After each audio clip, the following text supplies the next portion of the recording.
George's Medical School and St George's Trust. Ahmed has a subspecialist interest in electrophysiology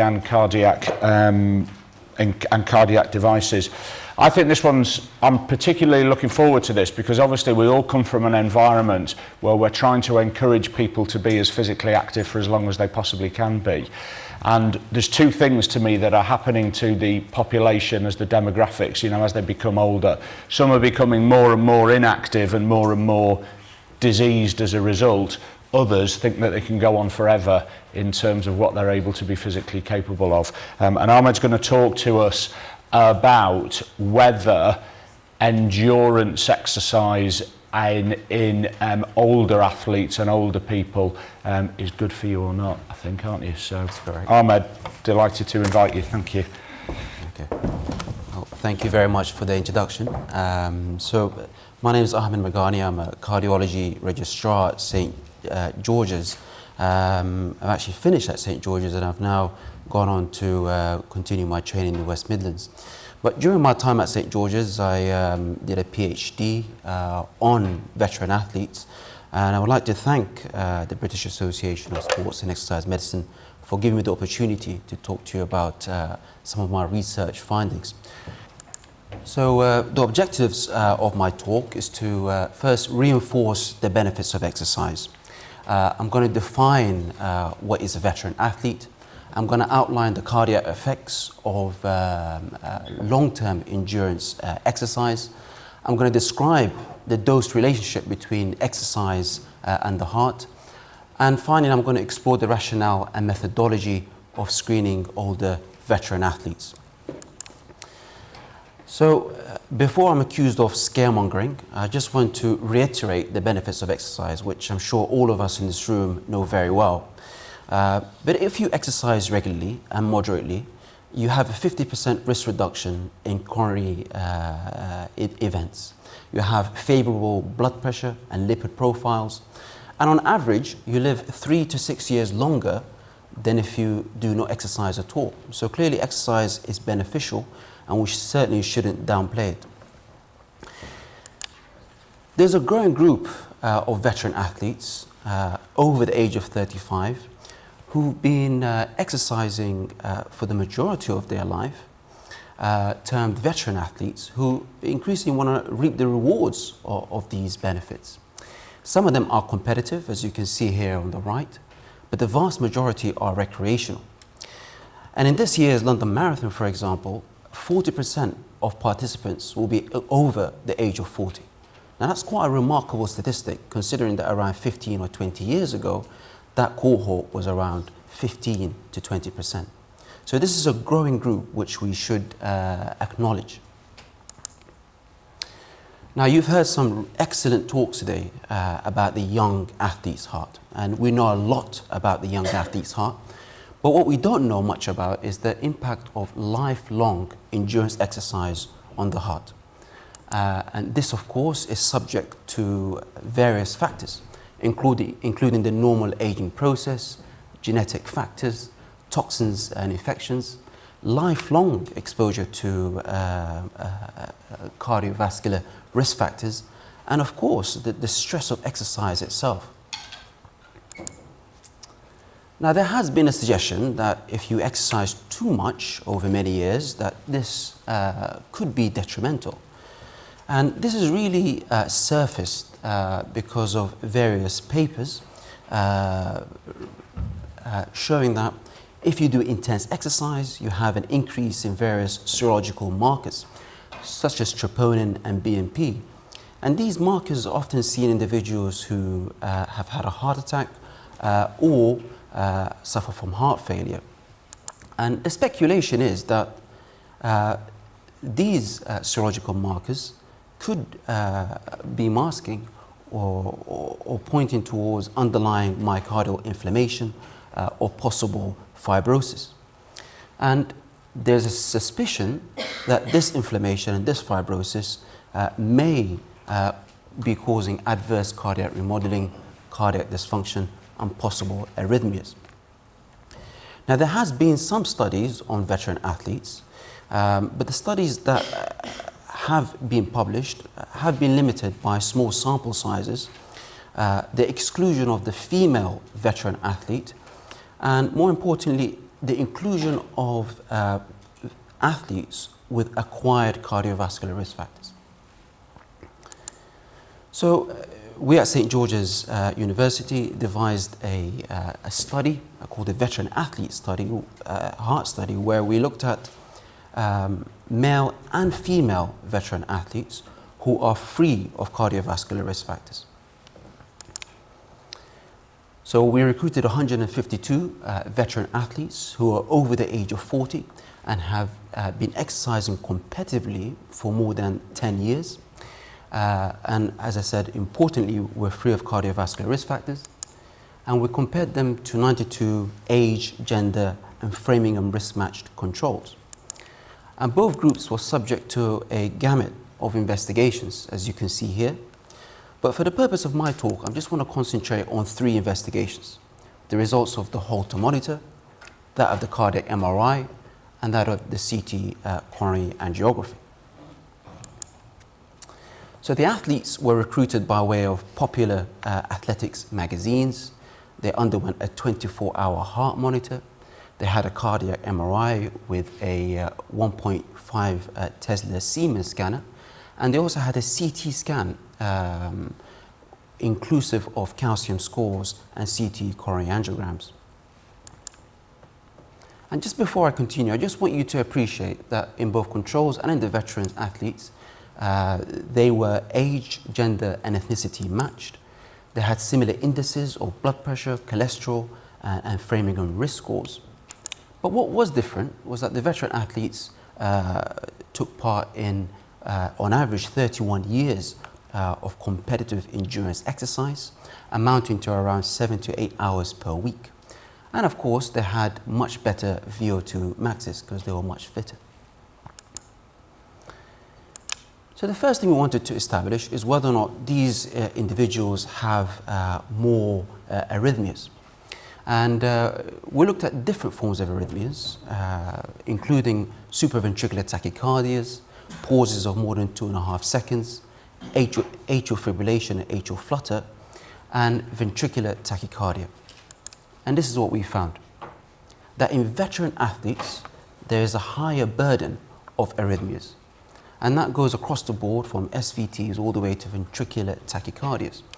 Now, the case for supraventricular tachycardias, pauses, AF, and atrial flutter had been previously documented. However, the case for ventricular tachycardia, which occurred in around 8% of our veteran cohort, was somewhat alarming. Because it's these arrhythmias, the ventricular tachycardias, which do predispose to sudden cardiac death. And we wanted to know whether or not there was something that was causing this. You've heard an excellent talk by Dr. Ahmed about myocardial fibrosis. And we wanted to know whether or not these individuals have underlying fibrosis.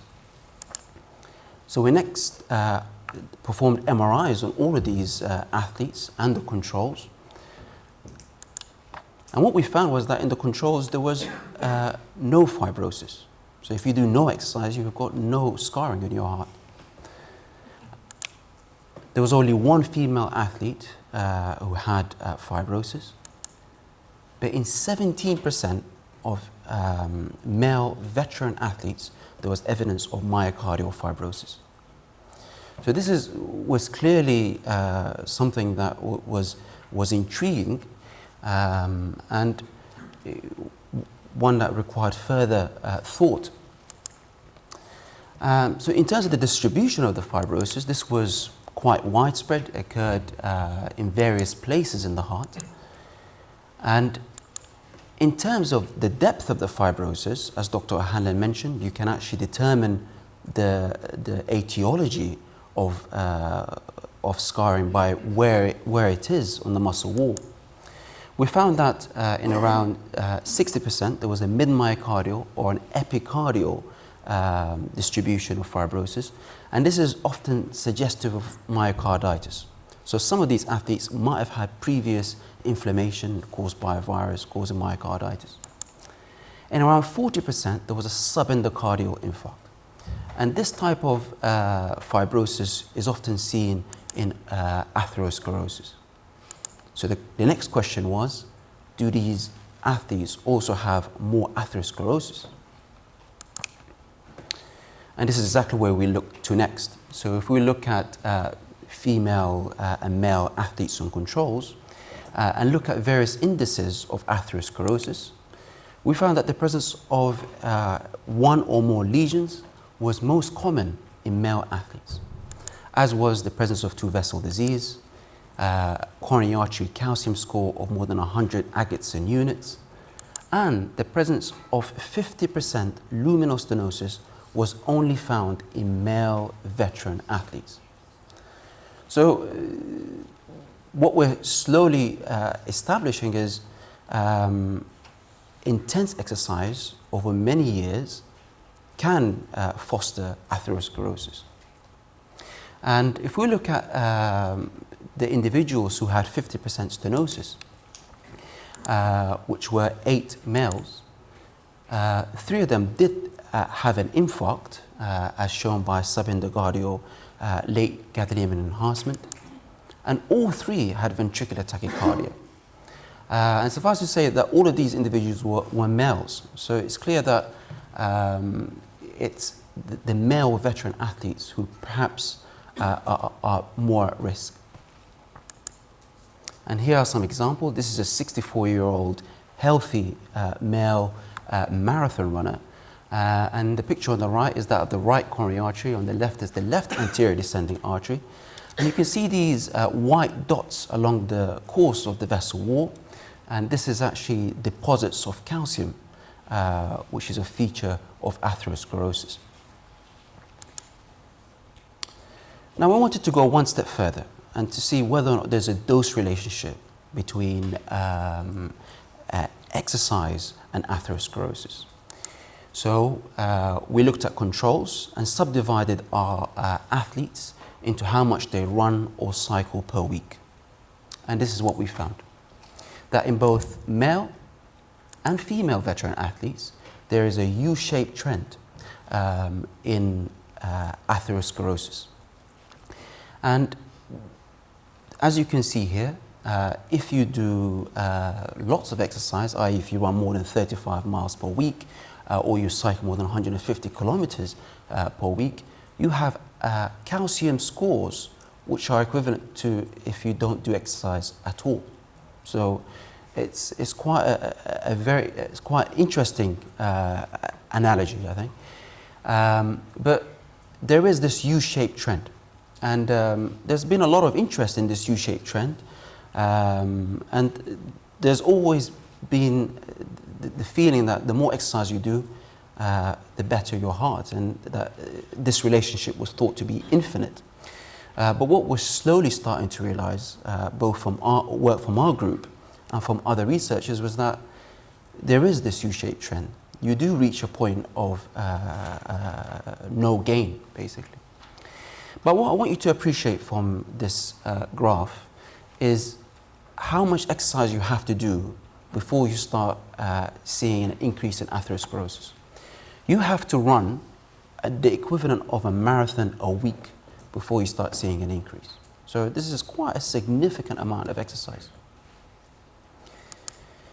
We also looked at the intensity of exercise as measured by peak VO2. And again, you can see a U-shaped trend in both male and female athletes. So there's something quite intriguing. We're finding that male veteran athletes certainly have much more atherosclerosis, much more fibrosis, and much more arrhythmias. But the important thing is not the absence or presence of atherosclerosis, but what these atherosclerotic plaques are made of.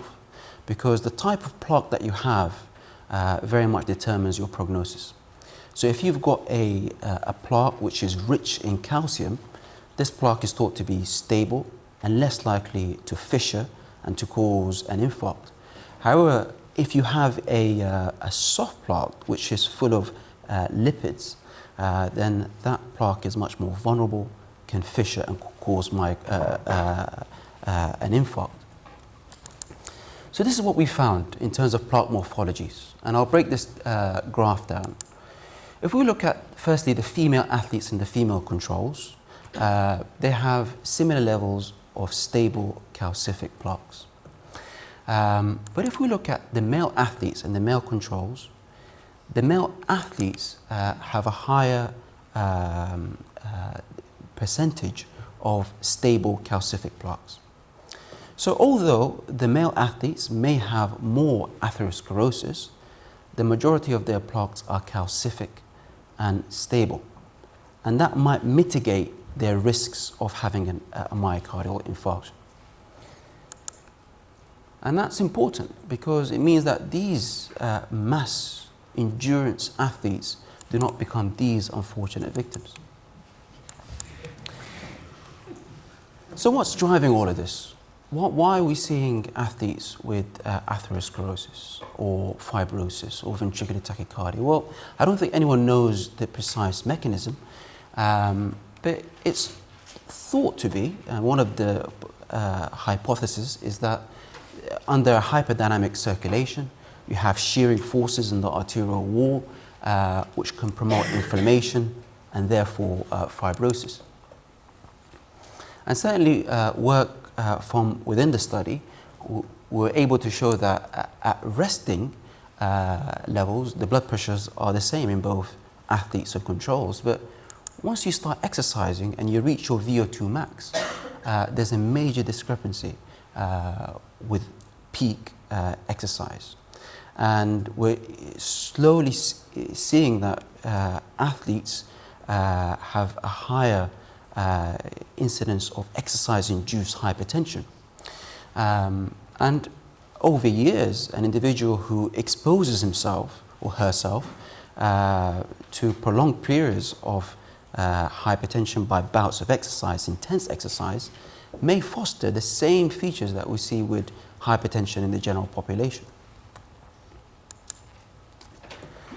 So I just want to touch briefly about screening veteran athletes. I think it's been touched upon very quickly by some of the speakers today. But screening veteran athletes is a very contentious issue and very controversial. And the reason being is that the veteran athletes make up the bulk of participants in endurance events. You're talking about thousands, if not hundreds of thousands of individuals. And this obviously poses challenges both from a cost perspective and in terms of logistics. But veteran athletes are also the group which suffer the highest sudden cardiac deaths in the general population which are related to sports. So you have a group which is probably at most at risk from coronary artery disease, but in whom we don't spend much time talking about in terms of screening as we do in younger athletes. So there's possibly a rationale, but as I said, there's lots of challenges. Now there are guidelines, and these guidelines are published by the EAPCR, published in 2011, and they divided older middle-aged athletes into those who do low intensity and those who do moderate to high intensity. And individuals who do low intensity, all you have to do is fill in a questionnaire, and if you tick all the boxes, you can compete. But the question is the group who do moderate or high intensity. The current screening algorithm would suggest that they should be screened by a physician, have a history, physical examination, have a risk score, and a resting ECG. And if that's negative, you can be eligible for sport. But if it's positive, you should have an exercise test. And if that's positive, you should have further testing. Now, like any screening algorithm, there are some limitations. And I'm just going to highlight a few limitations here. First of all, you may notice that this is not age or gender specific. So when you're screening a female veteran athlete who's 40 years of age, they're being screened in much the same way as a 60-year-old marathon male athlete. The other thing to note is that in terms of history, most athletes, by virtue of the fact that they are athletes and they often live quite healthily, they're asymptomatic and they have low risk scores. And work from within our group has found that only 27% of these athletes who actually have coronary artery disease have an abnormal ECG. So relying on the ECG is probably not good enough.